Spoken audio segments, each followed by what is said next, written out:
ईर्ष्या, जलन, द्वेष ये हमारे सबसे बड़े शत्रु है। क्यों? क्योंकि हमारे सबसे बड़े शत्रु वो होते हैं जो हमें सबसे अधिक हानि पहुंचाते हैं, और हमारे सबसे बड़ी हानि होती है समय की हानि। सबके पास जीवित रहने का एक सीमित समय रहता है, कोई भी सदा अमर नहीं रहता। जलन और द्वेष के कारण हम जो समय अपने विकास और प्रगति में लगा सकते थे, वो समय हम उसके विषय में सोचने में लगा देते हैं जिसे हमें ईर्ष्या है। जलन की अग्नि शत्रु से अधिक स्वयं को जला देती है, तो अपने जीवन को धुआं बना देना क्या उचित है? किसी की प्रगति को देखकर अपने मन में ईर्ष्या और जलन लाने से उचित क्या ये नहीं होगा कि हमारे कारण किसी के ओठों पर मुस्कुराहट आए? एक बार अपने मन से जलन को निकाल कर तो देखिए, अपने आप को बहुत ऊंचा पाएंगे और समझ में आएगा कि किस ईर्ष्या के कारण हमने क्या क्या खो दिया है। विश्वास ये केवल शब्द नहीं है, ये वो नींव है जिस पर मनुष्य का जीवन टिका हुआ है। किंतु आज या तो हम किसी पर अविश्वास करते हैं या फिर किसी पर अंधविश्वास। दोनों भी परिस्थितियां घातक होती है, क्योंकि जहाँ अविश्वास हमारे मन में है वहाँ असुरक्षा को जन्म देता है, वही अंधविश्वास आक्रोश को। तो प्रश्न ये उठता है कि विश्वास की परिभाषा क्या है? विश्वास की परिभाषा जाननी है तो अपने मन से पूछिए। पहले स्वयं पर विश्वास कीजिए कि आप इस संसार में आप सबसे महत्वपूर्ण व्यक्ति है।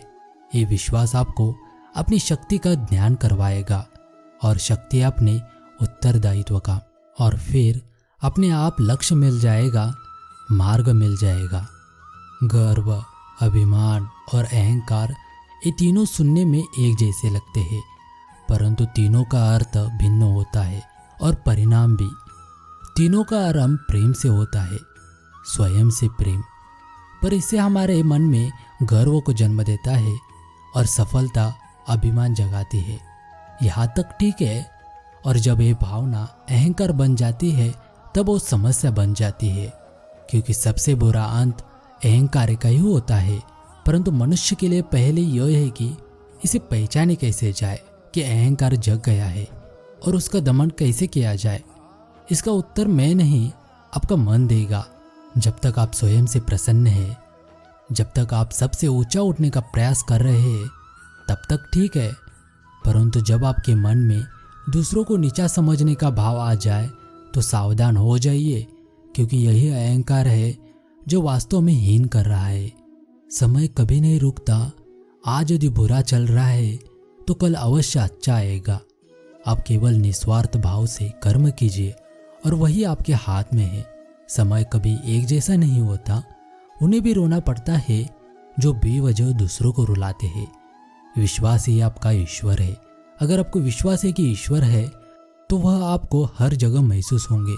अगर विश्वास ही नहीं है तो यदि वह आपके सामने होंगे तो भी आप पहचान नहीं पाओगे। परमात्मा ने आपको सबसे अलग बनाया है, इसलिए दूसरों के जैसे बनकर अपनी वास्तविकता को नष्ट मत करो। अगर आप कुछ हासिल करना चाहते हैं तो खुद पर भरोसा करो, क्योंकि सहारा कितना भी सच्चा और अच्छा क्यों ना हो, वह आपको छोड़ देता है। चाहे हम कुछ भी कर रहे हो, परमेश्वर हमेशा हमारे साथ और हमारे आसपास रहता है। आपको जो मिलता है वह आपके लिए बेहतर होता है। आप नहीं जानते, लेकिन देने वाला अच्छी तरह जानता है। कर्म वो फसल है जिसे इंसान को हर हाल में काटना ही पड़ता है। इसलिए हमेशा अच्छे बीज बोए ताकि फसल अच्छी हो। मुश्किल वक्त हमारे लिए आईने की तरह होता है। वो हमारी क्षमताओं का सही आभास हमें करवाता है। आप जो कुछ भी चाहते हैं कि आने वाले अगले कुछ पलों में यही हो जाए, वह आपकी इच्छा अनुसार नहीं होगा। जो भी होगा वह आपके आज किए गए कर्मों के अनुसार होगा, और वही कर्म आप इस आधार पर करेंगे कि आपको समय का महत्व कितना है। श्री कृष्ण कहते हैं कि हमें किसी से भी अंधा प्यार नहीं करना चाहिए। हमारा किसी के प्रति अंधा प्यार हमें कभी भी आगे बढ़ने नहीं देता। अधिक प्रेम भी व्यक्ति को बुद्धिहीन कर देता है। सही राह पर चलना थोड़ा मुश्किल जरूर है, पर उस रास्ते पर आपको कोई गिरा नहीं सकता। मन में संतोष होना स्वर्ग की प्राप्ति से भी बढ़कर है। संतोष ही सबसे बड़ा सुख है। संतोष यदि मन में भली भांति प्रतिष्ठित हो जाए तो उससे बढ़कर संसार में कुछ भी नहीं है। स्वार्थ बड़ा बलवान है।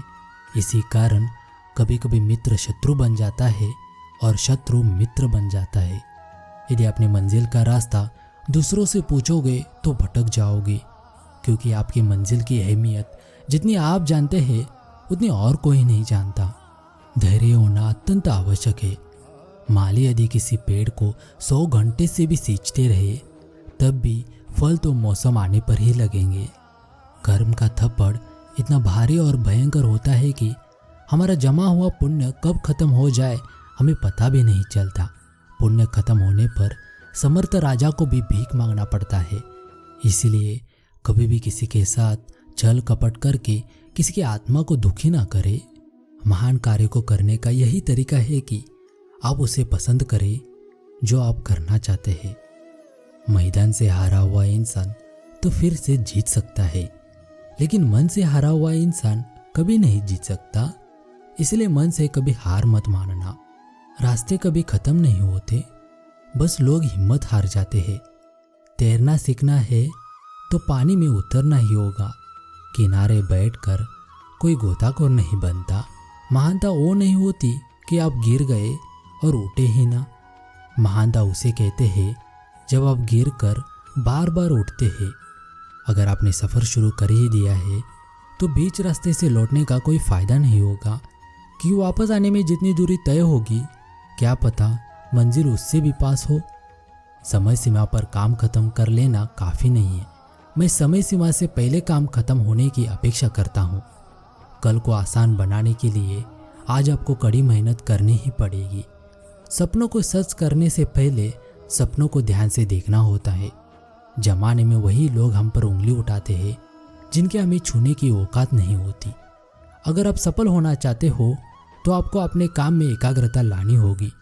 जीवन में समस्याओं का सामना इसीलिए करना पड़ता है ताकि हम उनसे लड़कर और भी मजबूती के साथ निखर कर आए। सफलता हमारा परिचय दुनिया से करवाती है और असफलता हमें दुनिया का परिचय करवाती है। हम जो कुछ भी है वह हमने आज तक क्या सोचा इस बात का परिणाम है। हम जो कुछ भी है वह हमने आज तक क्या सोचा इस बात का परिणाम है। यदि कोई व्यक्ति बुरी सोच के साथ बिताया काम करता है तो उसे कष्ट ही मिलता है। यदि कोई व्यक्ति शुद्ध विचारों के साथ बोलता है या काम करता है तो उसकी परछाई की तरह खुशियों उसका साथ कभी नहीं छोड़ती। जीत कर दिखाओ उनको जो तुम्हारी हार का इंतजार कर रहे हैं। जिसको जो कहना है कहने दो, आपका क्या जाता है। समय समय की बात है, वक्त सबका आता है। भले ही आप कपड़े पहनने में लापरवाही है पर अपनी आत्मा को दुरुस्त रखिए। ऐसे काम करो जिससे लोगों को लगे कि आपको जीतने की आदत है। जिंदगी के हाथ नहीं होती, लेकिन कभी कभी वो ऐसा थप्पड़ मारती है जो पूरी उम्र याद रहता है। जिंदगी की तपिश को सहन कीजिए जनाब। अक्सर वे पौधे मुरझा जाते हैं जिनकी परवरिश छाया में होती है। कपड़ों की मैचिंग बिठाने से सिर्फ शरीर सुंदर दिखेगा। रिश्तों और हालातों से मैचिंग बिठा लीजिए, पूरा जीवन सुंदर हो जाएगा। प्रभु, सुख देना तो बस इतना देना कि जिसे अहंकार ना आए, और दुख देना तो बस इतना कि जिसे आस्था ना खो जाए। जिंदगी में सिर्फ शहद ही ऐसा है जिसको 1000 साल के बाद भी खाया जा सकता है, और शहद जैसी बोली से सालों साल तक लोगों के दिल में राज किया जा सकता है। अगर किसी परिस्थिति के लिए आपके पास सही शब्द नहीं है तो सिर्फ मुस्कुरा दीजिए। शब्द उलझा सकते हैं पर मुस्कुराहट हमेशा काम कर जाती है। कोई अनजान नहीं होता अपने बेरुखी और खताओं से। बस हौसला नहीं होता खुद की नज़रों में खुद को कटघरे में लाने का। बात संस्कार और आदर की होती है दोस्तों, वरना जो इंसान सुन सकता है वो सुना भी सकता है। सिर्फ सांसें चलते रहने को ही जिंदगी नहीं कहती। आंखों में कुछ खौफ और दिल में उम्मीदें होना भी ज़रूरी है। सबसे तेज वही चलता है जो अकेला चलता है, लेकिन दूर तक वही जाता है जो सबको साथ लेकर चलता है। खुशी से संतुष्टि मिलती है और संतुष्टि से खुशी मिलती है, परंतु फर्क बहुत बड़ा है। खुशी थोड़े समय के लिए संतुष्टि देती है और संतुष्टि हमेशा के लिए खुशी देती है।